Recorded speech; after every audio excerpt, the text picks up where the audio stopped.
Good morning students. अपन ने लोक प्रशासन बीए पार्ट थर्ड के अंदर तुलनात्मक लोक प्रशासन जो प्रथम प्रश्न पत्र है, उस प्रथम प्रश्न पत्र के अंदर जो पिछली क्लास के अंदर अपन ने तुलनात्मक लोक प्रशासन का अर्थ और परिभाषा पढ़ी थी। अर्थ और परिभाषा के बाद में शुरुआत करते अपन तुलनात्मक लोक प्रशासन की प्रकृति। तुलनात्मक लोक प्रशासन की प्रकृति के बारे में बात करें तो तुलनात्मक मतलब तुलना करने से है।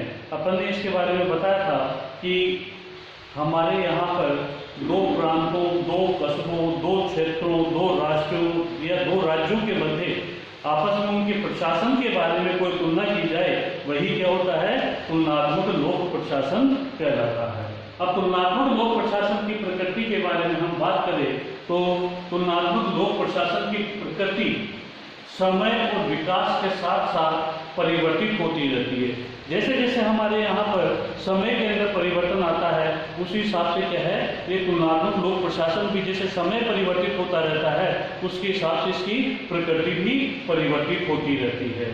प्रारंभ में इसके अध्ययन में केवल सरकार का अध्ययन माना जाता था, मतलब तुलनात्मक लोक प्रशासन में केवल प्रशासन का या सरकार का, हमारी सरकार का अध्ययन इसके अंदर माना जाता था। परंतु धीरे धीरे वैज्ञानिक प्रविधियों और सिद्धांतों के निर्माण के साथ साथ इसकी प्रकृति में भी परिवर्तन आने लगे।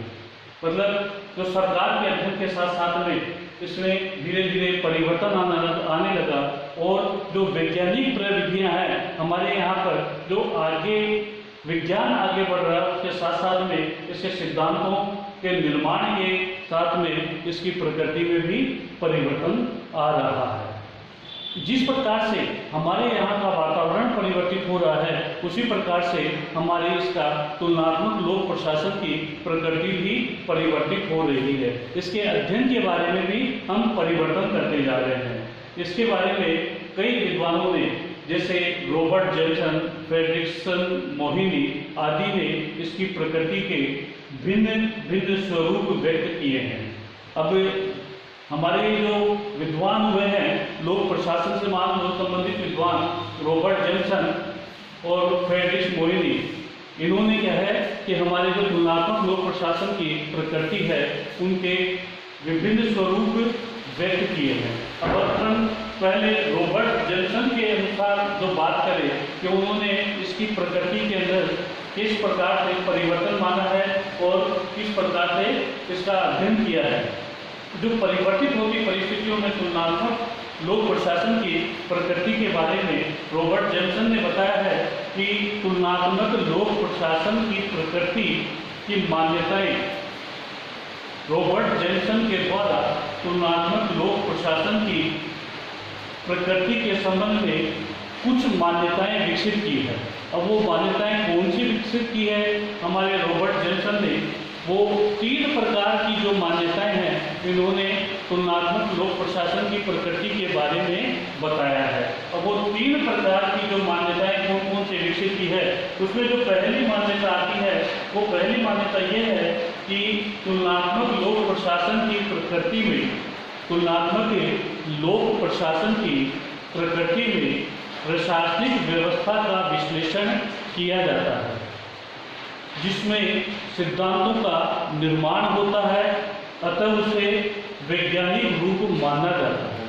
मतलब रॉबर्ट जेम्सन ने अपनी पहली मान्यता में क्या कहा है कि तुलनात्मक लोक प्रशासन की प्रकृति में प्रशासनिक व्यवस्था का विश्लेषण किया जाता है। जो हमारे यहाँ की प्रशासनिक व्यवस्था है, प्रशासनिक व्यवस्था का विश्लेषण किया जाता है और उसमें जो हमारे यहाँ पर तुलनात्मक लोक प्रशासन की प्रकृति के अंदर सिद्धांतों का निर्माण होता है और उसे वैज्ञानिक रूप माना जाता है। ये रॉबर्ट जेम्सन ने अपनी प्रकृति की प्रथम मान्यता के अंदर कहा है।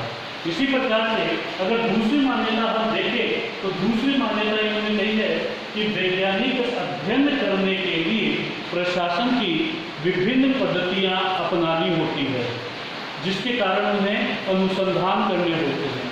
तुलनात्मक लोक प्रशासन के अंदर अगर हमें उसकी प्रकृति को परिवर्तित मानना है, उसके लिए हमें अनेक पद्धतियाँ अपनानी होगी और उन पद्धतियों के अनुसार हमें उनका अनुसंधान करना होगा, रिसर्च करना होगा, जिससे हमें ये पता चलेगा कि इसके अंदर क्या क्या परिवर्तन हो रहे हैं। अब रॉबर्ट जॉनसन के अनुसार जो तीसरी मान्यता मानी है तुलनात्मक लोक प्रशासन की प्रकृति की, वो उन्होंने ये मानी है कि जो अनुसंधान किए गए हैं, अनुसंधान किए जाते हैं, उन अनुसंधान के आधार पर जो निष्कर्ष प्राप्त होते हैं, उन निष्कर्षों का तुलनात्मक विश्लेषण के माध्यम से जांच भी की जाती है।